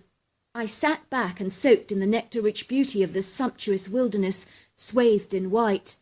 I lapped up the view like a hungry sponge, and wallowed in it like a hippo in a pool of water. Such was my pleasure in this moment of time. It was an exquisite day, and there is nothing like drinking hot coffee to energize the mind. I began to survey the whole landscape with my binoculars, examining the whole area intently. Then I saw it. It looked as if the end of the ridge that I was well acquainted with was jutting out rather too far forward on the lower elevation, which looked rather odd to me and very much out of place. I have what I can only describe as an excellent visual and photographic memory, and I tend to recall sizes, shapes and edges with extreme accuracy, which is a peculiar gift of mine. I knew that something was exceedingly different about that ridge, but what it was I couldn't imagine. If I wasn't a regular visitor to the park, I would almost certainly have overlooked this, and have not given this revelation much of a second thought. It was then that I decided to investigate that ridge further, which required a lot of downhill, very steep and treacherous snowshoeing, to an area where the ground dipped to a lower secluded valley, which the less adventurous would find a little too challenging to undertake. I ventured ever closer towards the ridge. I could feel that despite being exceptionally fit, that this was far more arduous and taxing physically than I'd ever envisaged, and I was beginning to chastise myself for being so reckless. Never mind, I told myself, you're almost there, you can do it. Let me assure you, this was far from easy. As I reached the flattened dip near to the edge of the ridge, I saw what it was that was seemingly out of place. The only way I can describe it to you was that this was like an igloo structure, which was more square in its shape and was so cleverly designed that even if you were looking at it straight on, you may not have noticed it at all. Indeed, you would have perceived it to be an intrinsic part of the ridge, as layers of the fallen snow swayed the surface seamlessly, blending it into the snowy drifts, making it appear virtually invisible to the naked eye. Yet I knew whatever it was, it shouldn't have been there. This structure had been built to look like part of the ridge. I observed the timbers and branches weaved together meticulously and layered on top of each other methodically, and pressed down with thick snow, and it had been masterfully done, and there was a small opening at the far end. I knew at once that this was some kind of a den, and so I did my level best to be as quiet as I possibly could, which is no easy feat, let me assure you. Whether I was mad to investigate this peculiarity, given the perilous risk of being fast food for a potential predator lying there in wait, I am the first to concede my inquisitive impulsiveness could be my greatest undoing. After all, don't they say that curiosity killed the cat? Although my instincts were ringing in my ears like loud clanging church bells telling me to leave at once, It would seem that I was subjected to an internal struggle, as the meddling, impertinent, snoopy schoolboy within me chose to rebel against my own inherent advice. It was then that I peered into the igloo-like structure, and I was not prepared for what I was unravelling. The only way I can describe it to you is it looked like 5 colossal critters, the size of grizzlies, were all snuggled cosily together in a huge heap for warmth, and they were snoring like humans, only with a much more guttural, deep and shorter snort. I peered in very slowly and just eyeballed the scene in utter and total astonishment. I couldn't believe what I was observing. What were they, I wondered? There was no way they were bears. But what could they be? As crazy as this sounds, in that moment I never even perceived, not even for a second, that these sleeping colossal lumps of dark straggly hair could actually be Bigfoots. I turned away from the igloo for a moment, and that was when I discovered a dead bighorn sheep that was covered in snow lying outside the den, and parts of it had been eaten, as there was a couple of legs and a rib missing from the critter. Once again I tottered over to the igloo-like structure, as I was just so incredibly fascinated and enthralled, and my audacious curiosity was insatiable and unquenchable. I stared into the opening once again, keeping incredibly still. In a trice, one of the critters started twitching his nose, as if he was smelling something, and that something must have been me. I was horrified as this gargantuan heifer lump started to move, and in the sea of dark brown, messy, bedraggled long hair, I observed these big yellow eyes, opening very, very slowly.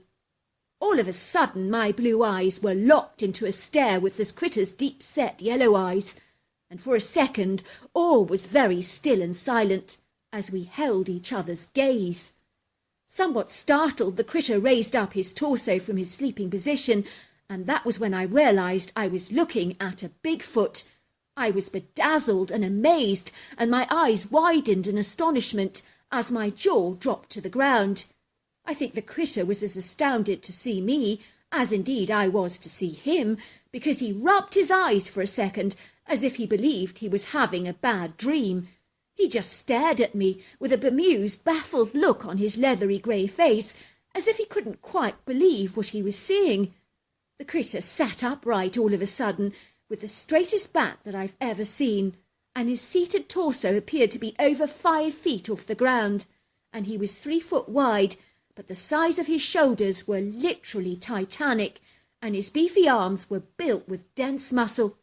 I noticed the head was monstrously huge, and it was shaped like a pyramid, with a little point at the top, and it just flowed seamlessly into the shoulders, with no visible neck to speak of.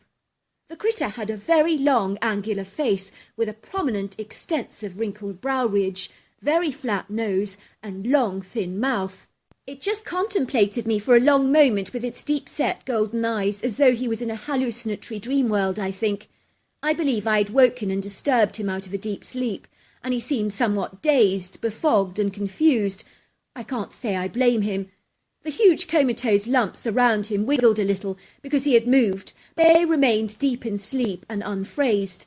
At first, I can honestly say, curiosity outweighed my fear for a moment, but then, as common sense prevailed, it was like I suddenly became blindingly aware of just how vulnerable I was. There were 5 of these critters and only 1 of me. I could potentially be next on their dinner menu, and those thoughts got the hair on the back of my end standing on edge. I quickly moved away, dropping the contents of my rucksack on the ground in my desperate need to escape as hurriedly as I could. But I did not care. I left everything there apart from my binoculars and my car keys, and quickly tottered up the hilly elevation as fast as I possibly could. Even though it was freezing cold, hot sweat was literally pouring down my face in beads of perspiration, and my heart was pounding so fast that I could actually hear the drum rolls. I was breathing heavily like someone very unfit and out of shape, which was far from the truth. I looked back towards the ridge, but to my astonishment I did not see anything or anyone chasing after me. And when finally I made it back halfway to the top of the hill, I scanned the area very briefly with my binoculars just to check that I wasn't being pursued. I could see that the critter who I'd woken up was now wide awake and standing outside the igloo structure, and I could see he was giant in height. I could detect that he was foraging excitedly through my rucksack with about as much gusto and enthusiasm as a kid rifling through their Christmas stocking. It did not seem he was intent on chasing after me at all, which I found astonishing. The critter was playing with my flashlight, switching it on and off, with a look of delight on his face. He was also opening my raisin and white chocolate cookies and eating them hungrily. I think he was enjoying them because I'm almost certain he was smacking his lips. I tried to remember what I actually had in my rucksack. Oh yes, there was a flask of coffee, a bunch of grapes, an apple, some peanuts and jerky, a bottle of Mountain Dew and a cold meat pie. I knew that the critter was in for a great feast, and by the look on his face he was not intent on sharing any of my goodies with any of the others. I looked through the binoculars and the critter stood up and actually nodded in my direction. I must have imagined that, I thought. Surely to God, no. That hadn't just happened, had it? How could he possibly know that I was viewing at him through my binoculars, I wondered in awe. I lifted my arm and waved excitedly to the critter and made my way to the top of the hill, and exhausted and overwhelmed by what I'd seen, I trekked speedily back to the car, my legs aching and throbbing from the exercise. I could hardly dare to believe that a creature emerging from the pages of fiction had simply walked into my reality. From that moment my cynical mind became enlightened, and I knew that my view of the world had forever been changed. In December the following year, I looked for that same nest against the ridge, but it wasn't there anymore, and I remember being bitterly disappointed, and despite my very best efforts, I could not perceive nor detect another nest in the area. Fast forward to 2018, and it was in early spring that a very big, hefty German man called Jürgen Schmidt was visiting Yosemite Park, who was staying at one of our cabins, and was parking my car when I saw him. I happened to notice this man wandering around the place in a daze and seemingly in a trance-like state. He looked like a person who'd been shocked out of his skin and was bewildered and disorientated. I brought him to my house because he was shaking so much, and his eyes seemed to have glazed over. I gave him some brandy and he gulped down 4 shots gratefully, and I asked him what on earth was wrong and why he appeared to be so distressed. He told me that he'd seen a monster that was half man and half ape in the Yosemite National Park. As he was telling me this, he was physically shaking, and I could tell that even the memory of the creature was traumatizing him. At first I thought I was imagining things, he told me. I thought it was part of a tree moving because it kept swaying backwards and forwards against the tree line, looking rather like a dark, shadowy silhouette. I focused my binoculars on the tree, and then I realized this massive tree was actually a colossal creature that was thick and tall and covered in hair, with long arms and a cone-shaped head. It seemed to look straight at me from that long distance. It was like he was looking through me, and it gave me the chills, but I couldn't look away from it. Its eyes appeared to hypnotize me, and after that my memory goes blank, and I remember nothing at all. I found my face being slapped hard by a tourist who kept telling me to wake up, wake up, wake up. And she explained that I looked like I was about to jump off a high rocky elevation into the stream, and that I looked as if I was in some kind of a trance. I've no memory of even walking up that ridge. I can't understand what happened to me. I really think I was out of it. Jürgen looked at me solemnly. I don't expect you to believe me that I saw a creature like that, but unless my eyes deceive me, I'm sure that that is what I saw, but I have no comprehension of what it could have been. I believe you, I told him, and he looked up at me in surprise and said, "You do?" "Yes," I told him, "I've seen one myself, but I did not have the harrowing experience that you had, but I have indeed locked eyes with the critter before." "I believe you actually saw a Bigfoot." "Bigfoot," said Jürgen. "What on earth is that?" "You can learn all about the critter online," I assured him. "Many refuse to believe that he's real because they can't envisage a critter like this existing here. But for those of us who have seen him, we know he's real. So there you are. That's my story." Well, hello there. I hope you enjoyed the omnibus edition. We've got many more coming our way for you to listen to. Sending you love wherever you are in the world, in North America, Canada, Kenya, wherever you may be. I send you lots and lots of love. Thank you for listening to my omnibus, and I really do hope you enjoyed it, because that's the whole idea about it, is to give you some interesting stories to listen to. So until next time, goodbye. and good night.